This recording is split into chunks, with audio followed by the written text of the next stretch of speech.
Olá pessoal, meu nome é Robson, eu sou estudante do Polo da Unicesumar, né, cursando Teologia, e hoje nós vamos estar falando um pouquinho sobre a destruição do Templo de Jerusalém no ano 70. Né? Algumas perguntas a serem respondidas como quem destruiu o Templo de Jerusalém? Né? Quem destruiu o Templo de Jerusalém foram os romanos, né? Quando a notícia chegou no Império Romano, né? O imperador Nero, sabendo das notícias das revoltas, tanto em Jerusalém como em toda a Judéia. E também ele ficou furioso quando ficou sabendo que todos os cidadãos romanos que moravam em Jerusalém haviam sido mortos, várias guarnições, né? Até uma grande legião que tentou retomar a Judéia também foram dizimados, em torno, parece, de 28 mil homens também, né? E então Nero, furioso, ele convoca então o general Vespasiano, junto com o seu filho Titus Flávio, né? Essa personagem de Tito Flávio, ele vai se tornar também no futuro o imperador de Roma, né? E então a ordem era o seguinte: ir para a Judéia, né, reconquistar a Judéia e também Jerusalém, e matar todos os revoltosos, né, e tudo aquilo que causou aquela revolta em Jerusalém, porque em Jerusalém a briga sempre é pelo templo, né, pela briga pelo poder, pela briga pela fé. Né. E então, Vespasiano, marchando com um contingente de 60 mil soldados, né, para a Judéia, e começou então a reprimir as várias rebeliões ali na Judéia, né? E o seu filho Tito, marchando também para Jerusalém, ele sitia Jerusalém, né? Montando trincheiras ali, e agora ele tenta tomar uma decisão. Eles vão avançar fortemente pelos muros de Jerusalém, ou eles vão continuar mantendo ali cercada toda a cidade de Jerusalém e vencer os revoltosos ali pela fome, pela necessidade de água, alimento e tantas outras coisas, né? A decisão foi: vamos deixar sitiada a cidade de Jerusalém e eles vão padecer com a fome e com tudo aquilo que eles precisam, né? E então os soldados ali montaram as suas guarnições e ninguém entrava e ninguém saía. E quando a população começou a ver que toda Jerusalém estava sitiada, muitos moradores ali dentro da cidade de Jerusalém queriam se entregar, né, para o exército romano. E alguns até fizeram. Né? Só que quando eles iam para fora de Jerusalém, para os muros, fora dos muros de Jerusalém, os soldados matavam todos eles à espada, independente se era criança, homem, mulher, todos eram mortos. Né? Assim diz os historiadores que em torno de quase 500 pessoas ali morriam diariamente, né? Aqueles que se entregavam ali em Jerusalém. Né? E então o sítio foi feito, né?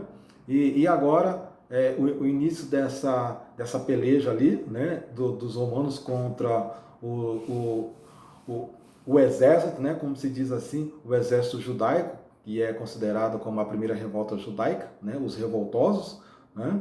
Eles estavam agora presos dentro das muralhas, eles não saíam e os soldados não entravam.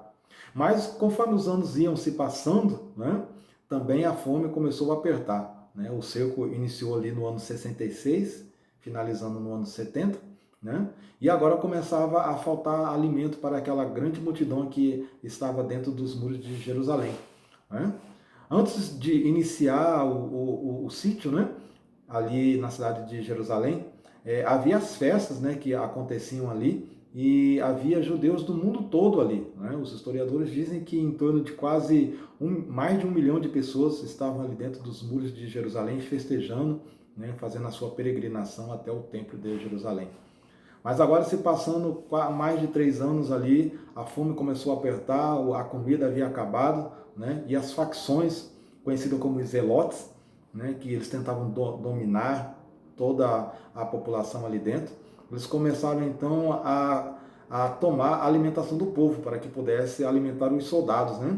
E quando eles ficavam sabendo de alguma notícia de alguma família ali de dentro ali de Jerusalém que tivesse com algum punhado de comida ou com algum pão, alguma coisa assim, eles iam lá, batiam e até às vezes matavam, né, o seu próprio povo ali em busca da comida.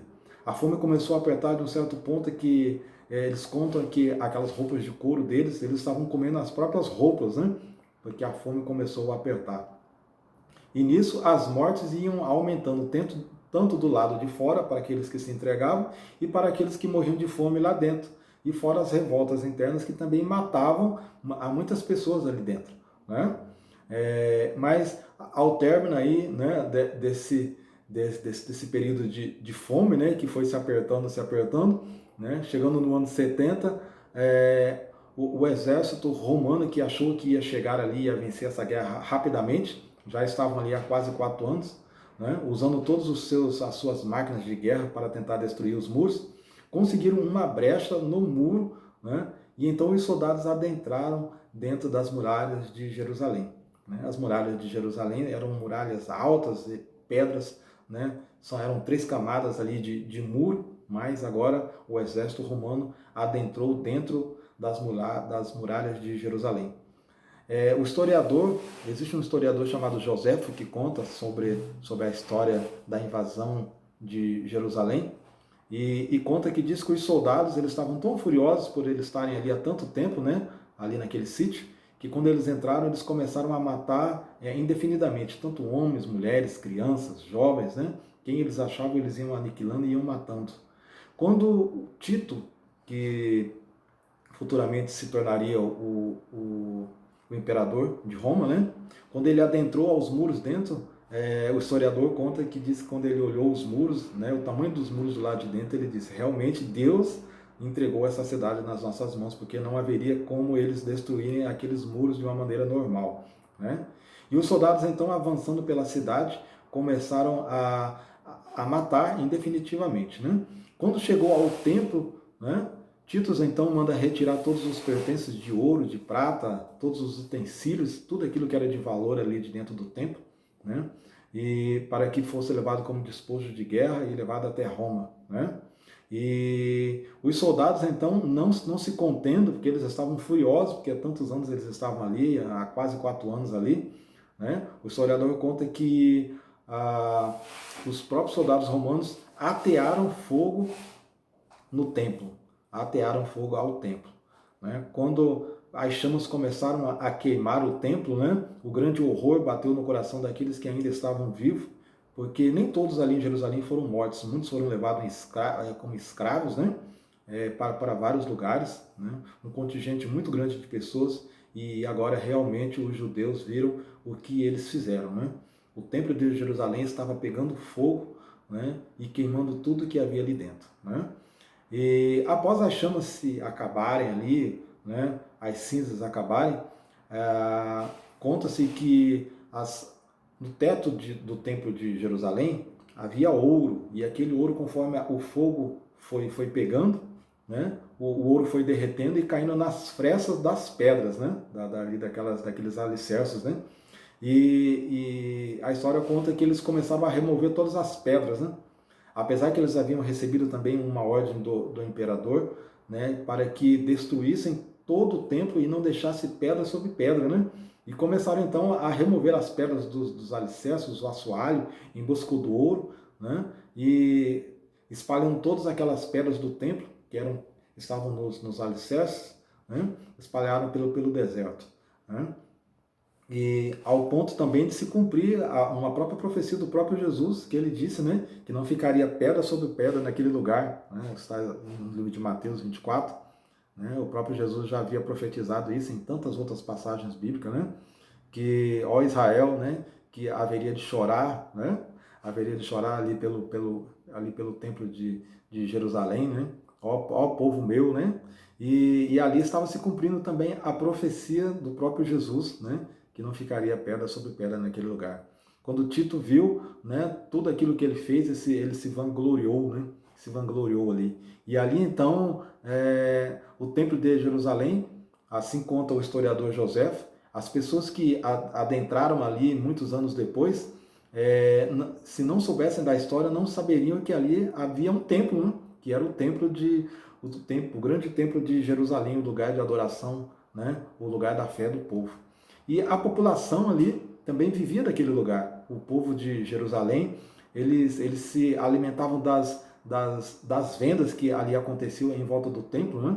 Porque havia os sacrifícios, havia a venda de comida, havia hospedagem, havia todo um meio econômico ali voltado para as peregrinações que aconteciam em volta, né, do templo, né, do templo de Jerusalém. E agora tudo se findou naquele lugar. Tanto a economia era gerada ali, como também a política, né, ali dos sacerdotes, né, que comandavam aquele lugar também. Agora tudo se movia em volta do templo de Jerusalém, né? Até o meio social do povo ali, né? Os ricos moravam nas partes altas, os pobres nas partes baixas, e ali era feito um sistema social ali. E também o povo que morava também ali em Jerusalém pagava muitos impostos, que era também um dos detalhes das grandes revoltas que ali aconteceram, né? E agora o vestígio, né, do Templo de Jerusalém nos nossos dias atuais, nós conhecemos como o Templo das Lamentações, o Muro das Lamentações. Né? O Muro das Lamentações é a única coisa que sobrou, né, do muro ocidental do templo, né? E ali é uma disputa muito grande também nos dias atuais. Peregrinações também acontecem ali, cristãos, o judaísmo tenta tomar conta daquele lugar, o islamismo também, né? E há brigas ferozes ali entre eles ali para quem vai comandar aquele lugar. Né? Nos nossos dias atuais nós vemos e podemos observar muitas disputas ali pelo lugar, né, especial, né, que a única coisa que sobrou do templo de Jerusalém. Né? Então, muitas coisas ali aconteceu tudo em volta do templo de Jerusalém. E nos nossos dias atuais também é a mesma coisa. Há grandes comitivas que vão para lá para ver tantos detalhes que fazem parte da nossa história do cristianismo, né? E assim se findou, então, né, o Templo de Jerusalém. O Templo de Jerusalém, um lugar de adoração, onde o povo se reunia, né, onde o povo ia lá buscar força para continuar a fé, né, em Jeová, no Deus Criador de todas as coisas, mas agora, nos nossos dias atuais, somente um pedaço de muro e onde as pessoas continuam brigando sobre aquele lugar. Né? Então, eu quero findar aqui e dizer que nada mudou naquela época e continua, né, acontecendo hoje. Né? As brigas continuam lá e a discussão sobre a fé do povo ainda continua nos nossos dias atuais. Tudo beleza?